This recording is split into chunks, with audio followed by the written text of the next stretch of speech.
नमस्ते दोस्तों, कैसे हैं आप। मैं Sujeet Kumar incredible IAS academy में आपका हार्दिक स्वागत करता हूं। दोस्तों, पिछले दिन मैंने बताया था कि आप पढ़ते हैं लेकिन आपको पढ़ने नहीं आता है। आप लोगों ने बहुत सारा प्यार दिया, बहुत सारी बातें हमें सिखाए भी, समझाए भी, अप्रिशिएट भी किया। इसका दूसरा जो कड़ी है वो है लिखने से डरते हैं या लिखने नहीं आता है। दोस्तों, एक बात बता देता हूं, एकदम दिल वाली बात, और सारी बातें जो ये सीरीज की वीडियो चल रही है ना, सारी बातें प्रैक्टिकल होगी। कोई भी बातें थ्योरेटिकल नहीं, सारी बातें प्रैक्टिकल, जो साक्षात आपके दिल में जाके वास करेगा। लिखने नहीं आता है या आपको लिखना चाहते नहीं है, दो में एक ही ऑप्शन सही है। या तो लिखने नहीं आता है या आप लिखना चाहते नहीं है।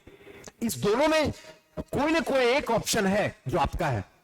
दोस्तों, एक बात मैं क्लियर बता दूं कि यहां पे अगर आपको लिखने नहीं आता है तो आप सिविल सर्विसेज की तैयारी मत कीजिए, वनडे में जाइए। जिस दिन से आपने कसम खा लिया कि मुझे एसडीएम बनना है, बस उसी दिन से लिखना शुरू कर दिया जाए। अब देखिए, इसका एक लाइव एग्जांपल से समझाता हूं आपको, तो शायद ज्यादा बेहतरीन तरीके से आप समझ पाएंगे। हमको पहले ये लगता क्या है, कुछ लगता भी है और कुछ बाहर से लोग इस भेजे में डाल भी देते हैं कि बेटा पहले पढ़ो, पहले कॉन्सेप्ट को गेन करो, पहले समझो, अंडरस्टैंडिंग होनी चाहिए। एनसीईआरटी से लेके ऑथेंटिक सुपर बुक जो है वो पढ़ डालो, एक बार, दो बार, तीन बार, चार बार, पांच बार। न्यूज़पेपर डेली रगड़ो। ये टीचर, वो टीचर, ये इंस्टीट्यूट, वहां जाके एक साल तक कोचिंग करो, सुबह शाम पागल की तरह। उसके बाद जब आपके अंदर ज्ञान हो जाएगा, जब आपको लग जाएगा कि सब कुछ सिलेबस कंप्लीट हो गया है, तब लिखना। गलत है, गलत है। इसमें सबका फायदा है सिवाय आपके। आज बच्चे अनसक्सेस हो रहे हैं, बच्चे को अनसक्सेस किया जा रहा है, कहीं ना कहीं हमारी लेजीपन के कारण, कहीं ना कहीं हम चाहत ही नहीं करते ऐसा, कहीं ना कहीं हम इतना ज्यादा कमा चुके हैं ना, इतना ज्यादा अर्जित कर चुके हैं ना, कि अब ये सब बातों में ध्यान नहीं देते। कोई ना कोई तो लड़का अच्छा आ ही जाएगा। इतनी बड़ी संस्था सीओ सक्सेस खोला हूं, इसमें सुनामी गुरु पढ़ा रहे हैं, कोई ना कोई दो तीन चार लड़का भी तो सुपर आ ही जाएगा। अपने मेहनत करके, खुद से मेहनत करके पास कर जाएगा, और पास करने के बाद इमोशन में आज चला जाएगा कि भाई मेरा रैंक आ गया है, सुनामी गुरु की वजह से आया है। उनके पास खड़ा होगा, सुनामी गुरु माला पहनाएंगे, वो पैर छुएगा, हम मुंह में मिठाई खिलाएंगे, सामने से फोटो खींचा जाएगा, जमाने को दिखा के फिर से लाखों बच्चों को अपनी संस्था में ले आना। यही तो हो रहा जी, यही हो रहा। समझ रहे हैं? मत समझो, सच्चाई यही है। हजारों की भीड़ में सिर्फ एक सक्सेस है, उस एक सक्सेस से हम एक साल की कमाई कर लेते हैं, लेकिन फिर भी हम समझने की कोशिश नहीं करते हैं। क्यों? क्योंकि हम अंधभक्त हैं। सच बात यही है, हम समझ ही नहीं पा रहे हैं कि हमें कौन बेस्ट दे रहा है, कहां से हमारी मंजिल मिलेगी, किसी को पता नहीं है। सब दौड़ते जा रहे हैं, और यही वजह है कि 2 साल, 3 साल, 4 साल पटना, प्रयागराज, मुखर्जी नगर में चले जाते हैं, लाखों बहा लेते हैं। लिखने नहीं आता है। 2 लाइन अगर लिखने के लिए किसी टॉपिक पे दे दिया जाए तो सांसें फूलने लगता है, दिमाग सुन्न हो जाता है, और ये लगता है ये सामने वाला क्या कर दिया मेरे साथ। सामने वाला कुछ नहीं किया, बस एक छोटा सा इम्तिहान ले रहा है, जो आयोग की नजर में वो बच्चों से भी बच्चा है, वो भी आप टैकल नहीं कर पा रहे हैं। आयोग तो उठा के कचरे में डाल देगा, आपको कचरे में डाल देगा। और कई ऐसे टीचर होते हैं जो कहते हैं बेटा पढ़ते जा, लिखना खुद आ जाएगा, जीवन में नहीं आएगा। इस जन्म तो छोड़ दो, 7 जन्म ले लो इस ब्रह्मांड में, नहीं आएगा लिखना। लिखना एक प्रैक्टिस है, प्रैक्टिस। स्टार्टिंग डे से प्रैक्टिस करना होगा। आप क्यों नहीं समझते जी? मेरी बातें आपके दिल के अंदर क्यों नहीं जाती है जी?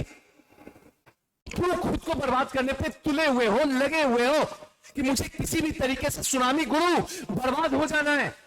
क्यों ऐसे किए वो जिंदगी को? उसके बाद भी जिंदगी से आप सक्सेस ढूंढते हो, कर रहे हो बर्बादी, ढूंढते हो सक्सेस। बताओ कैसे मिलेगी सक्सेस आपको? कौन दिलवाएगा आपको सक्सेस? एक मिनट जिंदगी को रोक के आज खूबसूरत सी सुबह में पूछना, देखना जिंदगी क्या जवाब देती है आपको। इसलिए प्लीज हाथ जोड़ के विनती है, आप मेरी बात समझो। अब जो मैं बोल रहा हूं प्रैक्टिकल बातें, जिससे मैं सीखा हूं, जिससे लोग सीख रहे हैं, जिससे लोग सक्सेस कर रहे हैं, वो बातें आपको दिल वाली बताता हूं। करना क्या है? सुजी सर ये बातें तो बता दिए, समझ में भी आ गया कि कहीं ना कहीं आपकी बातों में 100% तो नहीं कर सकता, लेकिन 90 में कोई कसर नहीं है, सच्चाई है। आज मानो कल मानो एक अटेम्प्ट खत्म हो जाए तब मानो, लेकिन कहोगे एक इंसान था जो मुझे समझाया था, काश उस दिन अगर समझ गए होते तो आज ये बुरा दिन देखने के लिए आपके जीवन में नहीं आता। किया कैसे जाए सुजीत सर? देखो एक बात बताता हूं, ये बात तो सही है, जब अंदर नॉलेज आएगा, जब अंदर कॉन्सेप्ट जाएगा तो वो निखर के आएगा, ये बात सही है। लेकिन स्टार्टिंग करने में क्या बुराई है? स्टार्टिंग करने में क्या बुराई है? आपका शुरुआत ही इतना घटिया है जिसका आप आकलन नहीं कर सकते, क्योंकि आपको यह एहसास हो गया आपके दिल दिमाग में कि हम अच्छा नहीं लिख पाएंगे, हमारी क्लास में बेइज्जती होगी, टीचर बेइज्जती करेगा। तो याद रखना एक बात मेरी, वर्स्ट से ही बेस्ट होता है। फिर से सुन लो, जो वर्स्ट है ना वही बेस्ट है जमाने में। जिसने सोच लिया कि जब बेस्ट होगा तब लिखेंगे, वो जिंदगी भर वर्स्ट रह जाएगा। मुझसे लिखवा के रख लो, मैं लिख के दे देता हूं आपको। फॉर एग्जाम्पल, अगर मेरे पास कोई बच्चा आता है और मुझे उसको स्टार्टिंग से लिखवाना है तो मैं कैसे लिखाऊंगा? सीधा कहूंगा भाई लिखो। कई बच्चे तो लिखेंगे, नो डाउट है, लेकिन कई बच्चे आके कहेंगे सुजीत सर मुझे लिखना नहीं आता है। तो मैं कहूंगा उसे सिंपल दिल वाली बात, गॉड प्रॉमिस, मैं कहूंगा अपने पापा के बारे में 10 लाइन लिखो, मैं वो इंसान हूं। और बच्चे लिखते हैं, सबसे बड़ी बात ये है, अपने पापा के बारे में 10 लाइन लिख लो। अगले दिन अपनी मम्मी के बारे में 10 लाइन लिखो। अगले दिन खुद के बारे में 20 लाइन लिखो, खुद के बारे में। अगले दिन अपने गांव के बारे में लिखो। अगले दिन अपने दादाजी के बारे में लिखो, कितनी मोहब्बत करते थे आपसे। अगले दिन ये लिखो कि आपने जिंदगी में क्या पाना चाहा और वो क्यों नहीं मिला, लिखो इस पे। अगले दिन आपका सबसे बड़ा मोटिवेशनल स्पीकर कौन है, उसके बारे में लिखो, क्या उसकी अच्छाई है, क्या उसकी बुराई है, लिखो, लिखो तो सही। अगले दिन गाय पे लेख लिखो, घोड़े पे लेख लिखो, हाथी पे लेख लिखो, अपने स्टेशन के बारे में लिखो, रेलवे स्टेशन के बारे में, अपने गांव के सड़कों के बारे में लिखो, लिखो तो सही भाई, 10 ही लाइन लिखो ना, नहीं चाहिए 4 पेज, नहीं चाहिए मुझे, बस एक बार आदत लग जाए। लिखना जस्ट लाइक आदत है, हैबिट है। अगर एक बार आदत लग गई ना तो दीवानगी के उस हद तक चले जाओगे ना जहां से मुड़ के कभी बेरोजगारी आपको नहीं दिखेगी, आपके जीवन में कभी बेरोजगारी का झटका नहीं लगेगा। दिल से गॉड प्रॉमिस, दिल से शुरू तो करो, अब तो करो। आधी जिंदगी गई, एक बार लिखने की प्रैक्टिस हो जाएगी ना तो आप कुछ भी कर सकते हो, कुछ भी, यकीन मानो, कहीं भी कुछ भी। जो कोई नहीं कर रहा है वो तुम कर लोगे। लेकिन प्लीज लिखो, धीरे धीरे आदत बन जाएगी, आदत बनते बनते बनते बनते उसके बाद इतिहास से उतार देंगे। इतिहास लिखो, इतिहास के बारे में क्या है, हिंदुस्तान का इतिहास लिखो, हिंदुस्तान के इतिहास के बारे में लिखो, टीपू सुल्तान के बारे में लिखो, अकबर के बारे में लिखो, चंद्रगुप्त मौर्य के बारे में। मात्र 10 लाइन, 10 लाइन, और ये 30 दिन करवाएंगे, 1 2 दिन 3 दिन 4 दिन नहीं, 30 दिन, और फिर देखते हैं कैसे लिखना आपको नहीं आता। उसके बाद लिखने की चाहत जब बढ़ना शुरू हो जाएगी ना तो नॉलेज भी उसी स्पीड में आपके अंदर आएगी। रिलेशन है इसके बीच में, रिलेशन। लेकिन दुर्भाग्य से ना तो टीचर आपको समझा रहा है, ना तो आप कुछ समझने के लिए तैयार है। आपको लगता है बस पढ़ती जाओ, सिलेबस कंप्लीट हो रहा, ये चैप्टर कंप्लीट हो रहा, होने दो होने दो होने दो। कुछ नहीं इसके दिल के अंदर आया, खाली होके आए थे, खाली होके जा रहे हैं। तो फिर इतनी बड़ा वक्त को आपने बर्बाद क्यों किया? जिंदगी आपसे पूछेगा, याद रखना। क्या जवाब दोगे ये सिर्फ तुम सोच के रखना, जब एज अटेम्प्ट खत्म हो जाएगा तो। इस तरीके से शुरुआत करो और दिखाओ। अगर कोई देखने वाला नहीं है, सुजीत सर कोई चेक करने वाला नहीं है, ऐसे कंडीशन में क्या करें? ऐसे कंडीशन में अगर आप सुबह में लिख रहे हो, ध्यान से समझना, अगर सुबह में लिख रहे हो तो शाम में खुद टीचर बन जाओ। ये सोच के टीचर बन जाओ कि आप सुजीत सर नहीं हो, बल्कि आप उसकी कमियां देखोगे। अब वो आपकी कॉपी नहीं रही, अब वो किसी दूसरे की गैर की कॉपी है, उसमें कमियां निकालो। करो ना, फिर धीरे धीरे धीरे धीरे जब आप नॉलेज आना शुरू हो जाएगा, लिखने की कला शुरू हो जाएगी, अरे जो टीचर पढ़ा रहा है वही दीवानगी आपके अंदर करेगा। क्योंकि उगते हुए सूरज को सलाम किया जाता है, डूबते हुए को कोई नहीं पूछता, कुत्ते तक नहीं पूछते हैं। इस बात को ध्यान रखो। उस लेवल में चले जाओगे ना, शिक्षक को जरूरत नहीं पड़ेगी आपको समझाने की, वो खुद ही चलाएगा तुम्हारे पास।